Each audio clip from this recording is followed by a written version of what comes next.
Merhaba, mutfağıma hoş geldiniz. Bugün sizlere yiyip yiyebileceğiniz en güzel pizza tarifiyle geldim. Hamuru özellikle kat kat, diğer malzemeler ve detaylar için hadi buyurun başlayalım.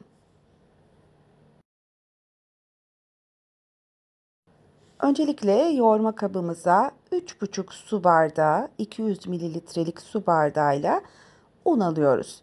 350 gram tam olarak gram olarak merak edenler için. Üzerine bir çay kaşığı instant kuru maya ekliyoruz.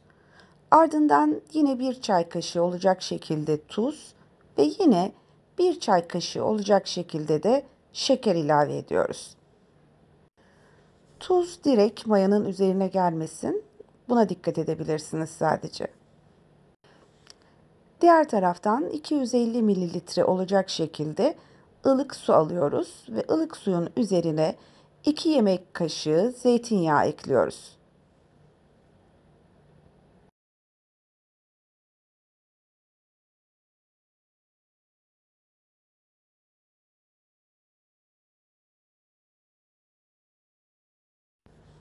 Unun içine koyduğumuz bütün malzemeleri önce bir şöyle elimizle karıştırıyoruz.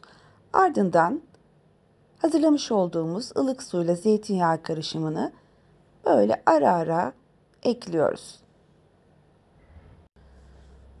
4-5 dakika olacak şekilde yoğurduktan sonra üzerini kapatıp 30 dakika dinlendiriyoruz. Hamur bir kenarda dinlenirken bizler de sosunu ve diğer iç malzemelerini hazırlayalım. 1 tatlı kaşığı domates salçasının üzerine 2 yemek kaşığı olacak şekilde zeytinyağı alıyoruz. Ardından 1 çay bardağı rendelenmiş domates ekliyoruz. Ben hazır domates rendesi kullandım.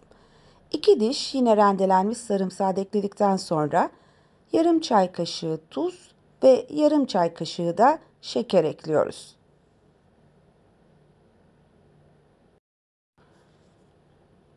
Biraz kekik ve biraz da fesleğen ilave edip iyice karıştırıyoruz. Biraz daha sıvı olmasını istediğim için 4-5 yemek kaşığı yani yarım çay bardağına yakın su ekledim. Daha böyle sürülebilir bir kıvamı oldu. Bütün pizzalarınızda bu sosu kullanabilirsiniz. Gelelim iç malzemelerine. Ben sucuk, domates ve peynirle yapacağım. Evet, önce sucuklarımı çok ince olmayacak şekilde doğruyorum. Bunlar Kayseri'den gelmiş ve dondurucumda duran sucuklardı. Bu yüzden şekilleri tam yuvarlak değil. Ve biraz daha pizzamızın kenarlarına koyacağımız peynirleri hazırlıyoruz. Bu peynirler için normal kaşar peyniri kullanabilirsiniz ya da tulum peyniri kullanabilirsiniz. İnce şeritler halinde 50 gram kadar ayırmanız yeterli. Ve hamurumuz nihayetinde dinlendi. Güzelce şöyle bir yuvarlıyoruz. Ardından tezgahımıza alıyoruz ve bir miktar unluyoruz.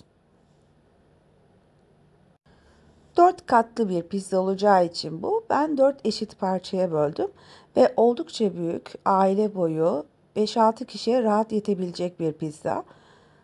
Eğer daha küçük istiyorsanız 8 parçaya bölebilirsiniz. 2 adet orta boy pizzanız olur o zaman. Ben büyük boy bir adet pizza yapacağım. Fırınım bunu pişirmek için müsait. Evet, her bir bezemi 25 santim boyutlarında olacak şekilde yani bir servis tabağı boyutlarında olacak şekilde önlü arkalı çevirerek açıyorum. Sizi yormayacak bir hamur. Çok rahat bir şekilde açılıyor bakın. Açtığım 4 adet hamurun üzerine toplamda 50 gram tereyağı böyle meyve bıçağıyla ince olacak şekilde dilimliyorum. Her birine 50 gram değil, her birine şöyle 15-16 gram gibi düşünebilirsiniz. Ve ardından 4 bezemi üst üste yerleştiriyorum. En üstteki bezemi ters yerleştiriyorum. Tereyağı yukarıda kalmasın. Aslında ona tereyağı koymayacaktım. Ekstradan koydum. Evet, bu şekil ayarladıktan sonra elimle genişletebileceğim kadar genişletiyorum ki çok rahat bir şekilde genişlediğini göreceksiniz. Şöyle bir ters çevirin ve tek elimle bile yaklaşık 30 santim kadar genişletebildim. Devamında Gördüğünüz gibi merdanemden yardım alıyorum ve toplamda 50 santim boyutlarında genişletiyorum. En dış kenarlarına peynirleri yerleştiriyorum.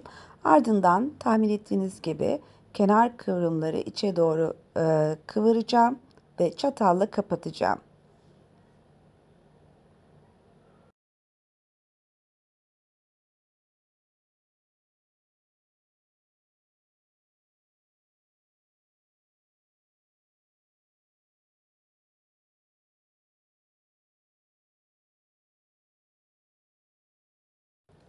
Yersiz kabarmaları olmasın diye ortasını da gördüğünüz gibi çatalla delikler açıyorum. Bu arada bu işlemleri yaparken hamurumu fark ettiyseniz bir yağlı kağıdın üzerine aldım. Bunu da unutmayın, orayı çekmemişim. Ve artık pizza sosunu ekleyip diğer malzemelerimizi de ilave edip pişirme yöntemine geçeceğiz.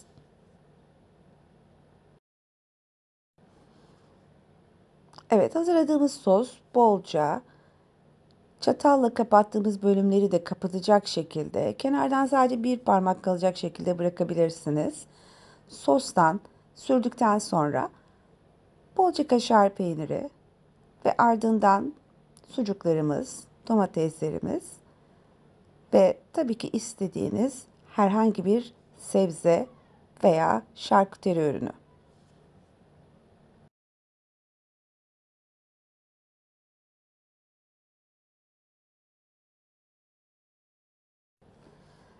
Evet, yağlı kağıtla çok rahat bir şekilde fırın telime transfer ediyorum ve 200 derecede 30 dakika pişiriyorum.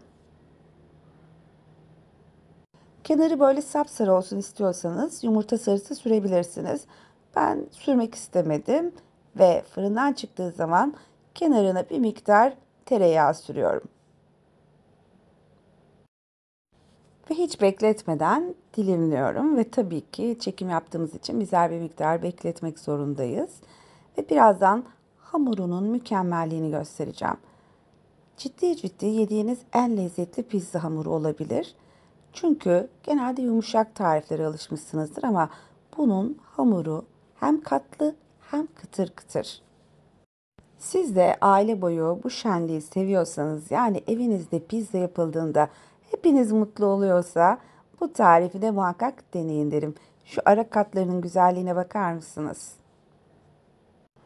Ve tarifimi burada nihayete erdiriyorum. Umarım tarifimi beğenir, diğer sosyal medya hesaplarınızda paylaşır ve sevdiklerinize gönderirsiniz. Tekrar yeni tariflerde görüşmek üzere inşallah. Kendinize iyi bakın, hoşça kalın.